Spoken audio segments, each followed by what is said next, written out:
All right, we are at step 3. So we've got our courses cross-listed. We have imported our prior year's content. So we got this class that's just all full of awesome curriculum. And now what I want you to do, and you're going to thank yourself for doing, is to modify some of your settings, okay? 3 things I want to do here. One of them we've actually already done. We did in video 1, but I'm going to show it to you again. And that is to rename the course, and you can personalize your course card.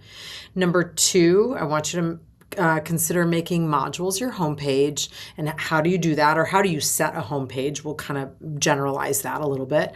And then the third one is, how do you limit the course navigation? And those are the 3 things that we will talk about. There's other settings that you might want to do, and I'm more than happy to sit down with you and kind of bespoke your class as needed.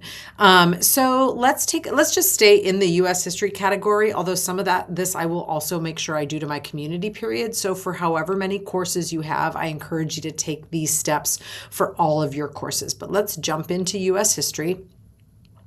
So as we know, this is now full of content because I've imported it.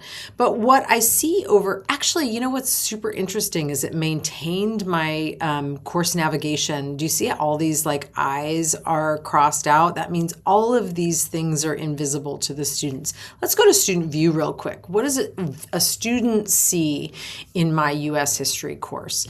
This is exactly what I want them to see. All right, so this when I imported my content, it also imported the settings. So we're going to do these settings in my community period in just a second. But look at what we've got. This is sort of like, let me paint a picture of what done looks like here. I want them to enter my course in modules, because then I don't have a click-a-more situation where they're having to click on one thing to click on another thing to finally get to my agenda. Now, there's a lot of personal preference involved there. Do what makes sense for you and your curriculum, but this is what I want. I want them to land in my modules, okay? And I even have it set up that my first semester is not even visible still. Obviously, I need to change my visibility of modules, but I will as I'm doing that. So that's number 1. Number 2, look over here at my course navigation. For the students, this is void. They can't really anything. I want them to go through the agenda. I want them to have to come in here, click on the day's agenda. There's a reason we build our agendas. We want students to jump into this agenda, and then then they can link to assignments.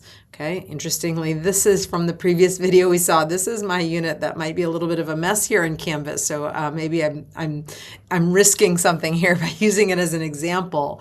But I don't have assignments over here. I don't have quizzes over here. Again, there's a little personal preference here.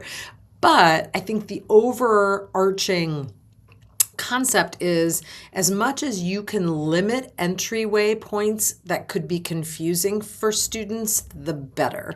And so in every instance, if a student asks me, where is that on Canvas? I simply say, go to the agenda, or go to the day's agenda that you need to go to for that, okay? I did talk to my students last year about, do they just want agendas, or do they also want the unit's classwork and homework posted? They said they do like it when my classwork and homework is posted here, so I do that.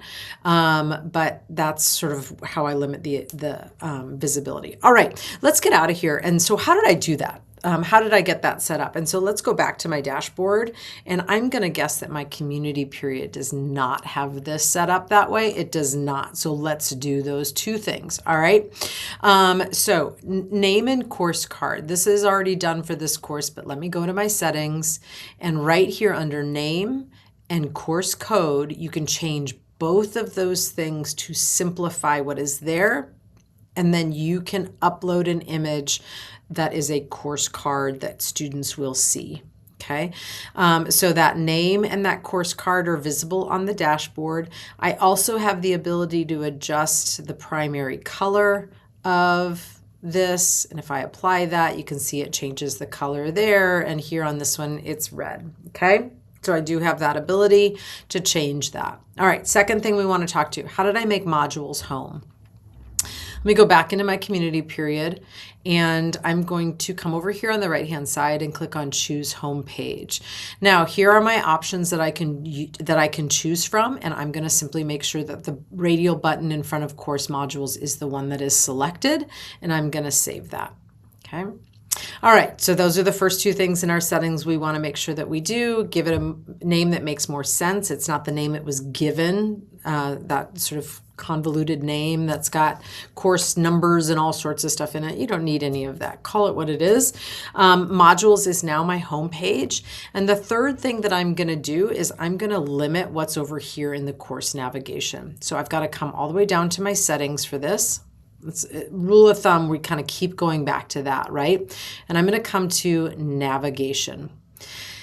There's two sections on this navigation. There are items in this top part here, okay, and then items down here. Anything down in this, drag items here to hide them from students. So anything I drag down here is going to be hidden from the students. And that pretty much can, in my opinion, be just about every single thing. Do they need to have big blue button? No, they don't need modules because I've made modules my homepage.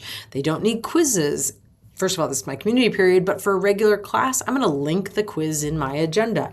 They don't honestly care about outcomes. There's not a syllabus. Now, syllabus I do leave for my regular course, but there's not a syllabus for community period, so I'm going to get rid of that. Collaborations, rubrics, files. Files I'm going to keep up there, and I'll tell you why. Pages they don't need. People they don't need. I can still see those. These are going to be over here. Discussions, they don't need. Assignments, they don't need. Announcements, they don't need. Grades, they don't need. Okay. Now, there's a couple things you want to keep up here that are teacher-specific items only that students will not see even when they are in this top section. Those things are Lockdown Browser, item banks, files, and I think rubrics is the other one that I usually keep visible. I keep in this top section in my U.S. history course, but students don't see it anyway. Let me make sure I save this. And notice what has happened over here. All of a sudden, all these things have this crossed out I, which is saying this is not visible to students. Okay, and let me go home in my community period and let's view this as a student.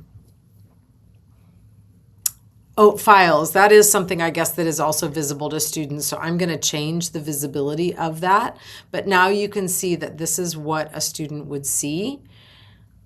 And doing this again doesn't hurt. So let's go to our settings. Let's go to navigation. And I'm going to take files and I'm going to put it down there and save. And then let's go home and view this as a student. That's it. That's all that they need to see, really. Everything else will be accessible from modules. So limit your points of entry by limiting your course navigation, and that will limit the confusion you have of where do I find that in Canvas, okay? All right, those are your settings. So again, we covered the name in the course card, how to personalize that as well on your dashboard.